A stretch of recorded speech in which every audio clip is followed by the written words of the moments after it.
of the other countries. Of course, we are dealing with the foreign exchanges. And that's exactly a country like India wants: a better foreign exchange reserve, a better stabilization in the economic process. So the objective was to provide internationally competitive environment for exports that would in turn be precious for foreign exchange of India. So it was there to provide a level ground for Indian companies and for foreign nationals. However, in its initial form, the concept was not able to inspire sufficient confidence in the investors. Next point, to provide a stable economic growth for the promotion of import of goods in a quick, efficient and hassle-free manner. One of the biggest barriers in the trade and commerce industry in India was the infrastructure. Let's say a good which is supposed to reach one state to another within 5 working days, it usually took 10 to 15 days, more than double the time. Now when we are targeting a good amount of growth, we cannot afford to lose time with the infrastructure. So we needed better roads, better buildings, better storage facilities, better infrastructure facilities and all to boost the development when it came to SEZ.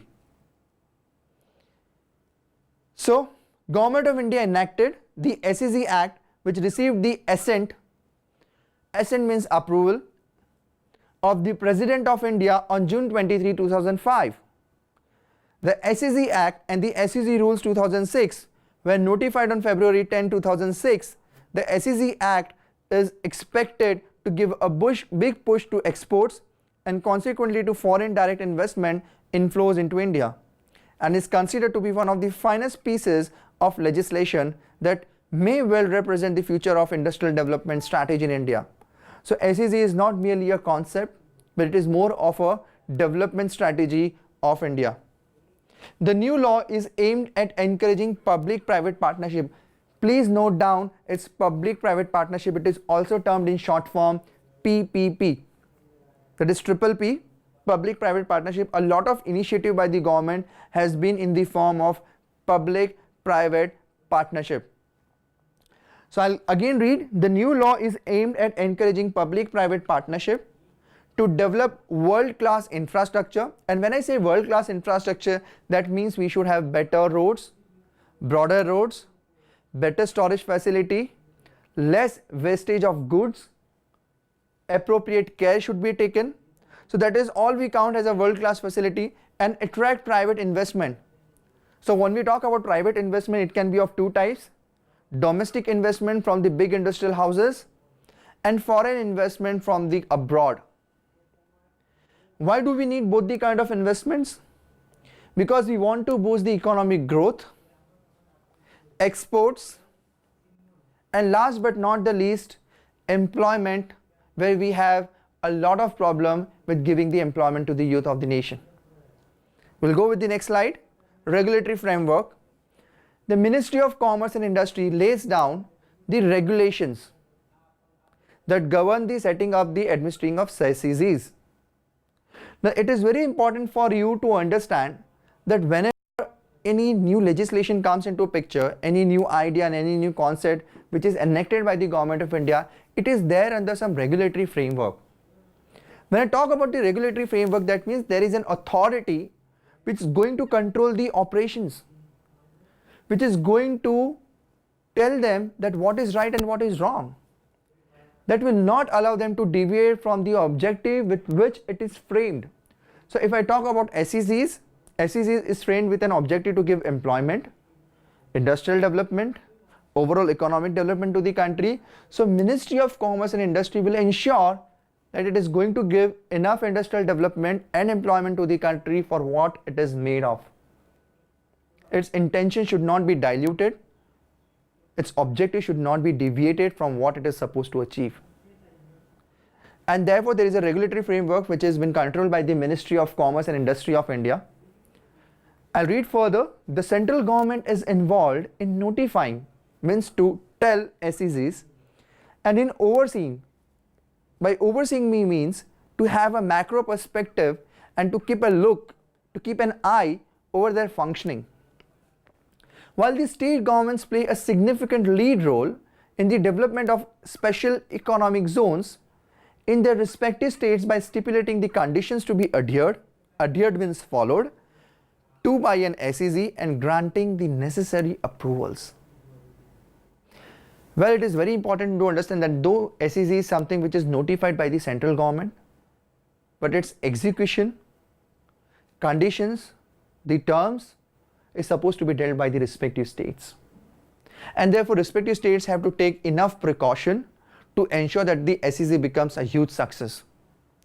The policy framework of Special Economic Zone has been enacted in Special Economic Zone Act, and the supporting procedure are laid down in SEZ rules. The provisions under the Special Economic Zone Act and the Special SEZ rules cover the following aspects.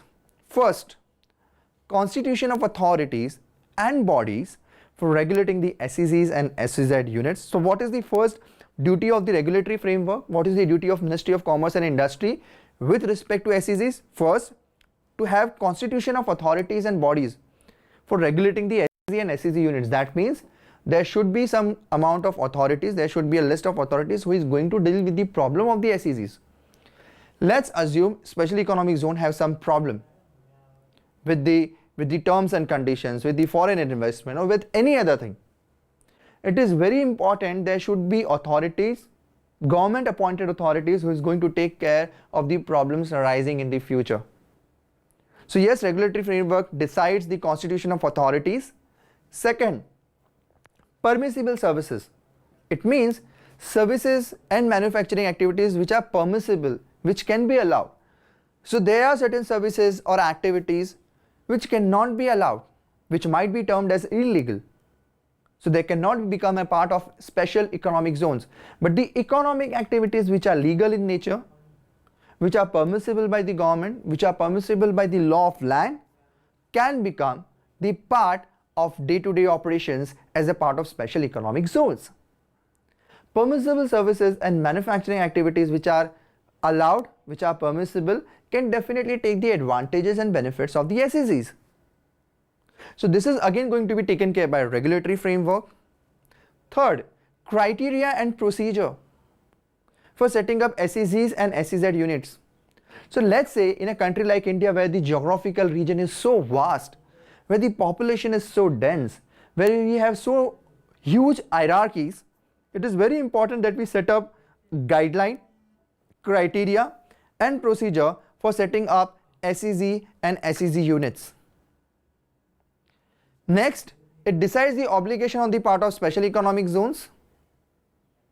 Obligations means when you get the benefits from the country, there has to be some obligation on the part of SEZ units that what they are supposed to do. So the list of obligations, what the organizations are supposed to do, what SEZ units are supposed to do, is again listed by the regulatory framework. Next comes dispute resolution. Let's say there is some problem. Arbitration is required, adjudication is required, some mediation is required, conciliation is required.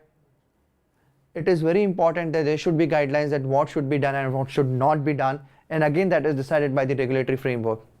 And sixth, facilities and incentives to develop to the developer of special economic zones. So what kind of facilities and incentives will be given is a part of it.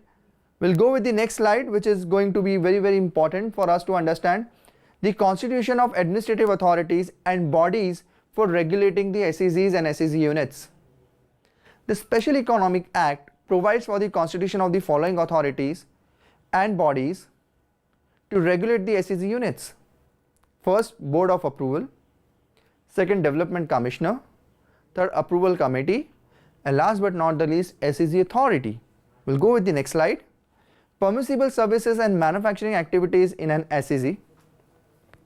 An SEZ could be jointly or severely developed by the central or state government or a private party for manufacturing goods, for rendering services, as a free trade and a warehousing zone.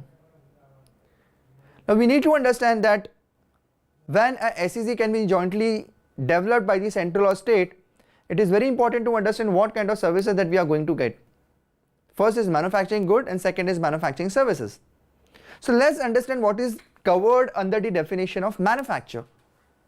Manufacture means to make, produce, fabricate, assemble, process, or bring into existence by hand or by machine a new product having a distinctive name, character, or use, and shall include processes such as refrigeration, cutting, polishing, blending, repair, remake, re-engineering, and includes agriculture, aquaculture, animal husbandry, floriculture, horticulture, pisciculture, poultry, sericulture, viticulture, and mining.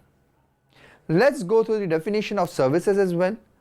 When I talk about services, services means tradable services which are covered under the General Agreement on Trade in Services, may be prescribed by the central government for the purpose of SEZ Act, and C, to earn foreign exchange. The services as prescribed by the central government include trading, warehousing, research and development services, computer software services, ITES, that means information technology enabled services, call centers, data processing, engineering and designing, insurance claim processing, legal databases, medical transcription, support centers, and website services. Permissible services and manufacturing activities in an SEZ continues. Offshore banking services, professional services excluding legal service and accounting, rental, leasing services without operators.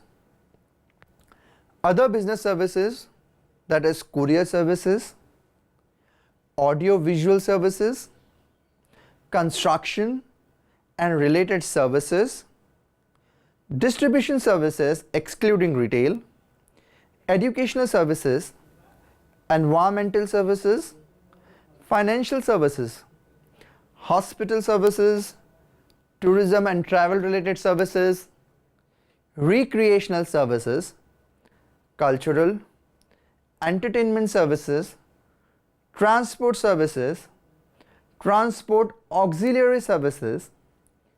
Free trade and warehousing zone means an SEZ wherein mainly trade and warehousing and other activities related thereto are carried on. Let's go through free trade and warehouse zone, which means an SEZ wherein mainly trading activities takes place. I'll read further.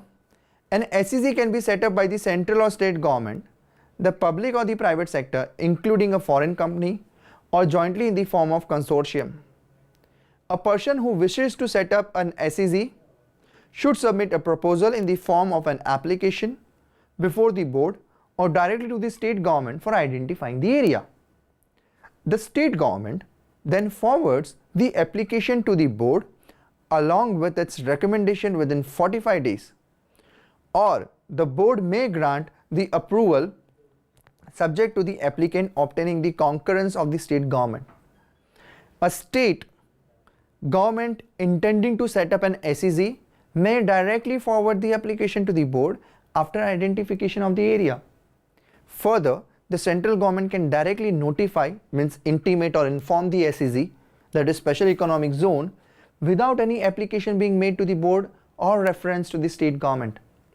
The application submitted to the board by the developer should contain the following details: name, address and status of the developer, whether individual, private company, state government, NRIs means non-resident Indians, and should be accompanied by a project report covering the following particulars.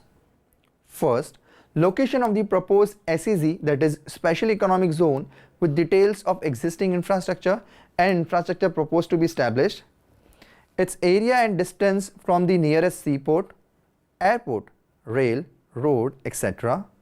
Financial details including proposed investment, mode of financing viability of the project. Fourth, details of the foreign equity and repatriation of dividends, etc. if any. And last but not the least, whether the SEZ will allow only certain specific industry or will be a multi-product special economic zone.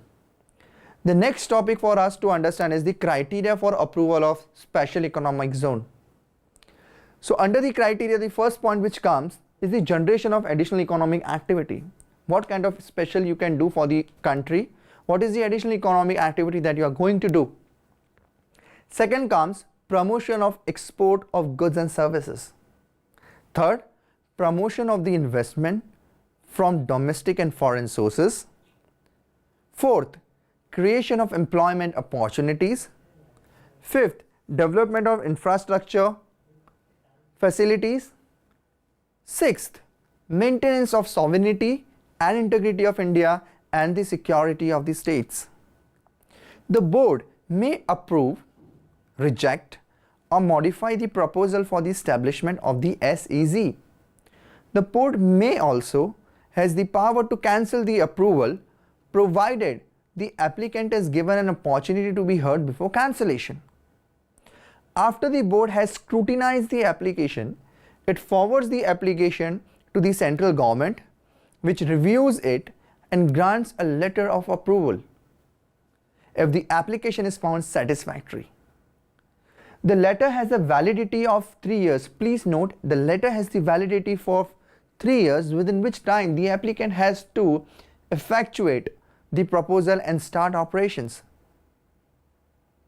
However, the board may grant a further extension for up to 2 years on a case-by-case basis. The applicant developer has to then submit the documentation of the land so acquired for the purpose of setting up the SEZ to the central government, for the central government to declare it as an SEZ. Criteria for approval special economic zone continues in this slide as well. After the approval has been granted, the developer is required to submit all the details to commence the authorized operations and to apply for the exemptions, drawbacks, and concessions. The special economic zone will be demarcated into the processing and non-processing areas. The developer can allot land in the processing area to individual units. The developer is not permitted to sell the non-processing area in an SEZ. However, the developer may allot such land for business and social purposes. Further, the developer is required to execute a bond cum legal undertaking with regard to the proper utilization of the goods. The developer, co-developer should hold a minimum of 26%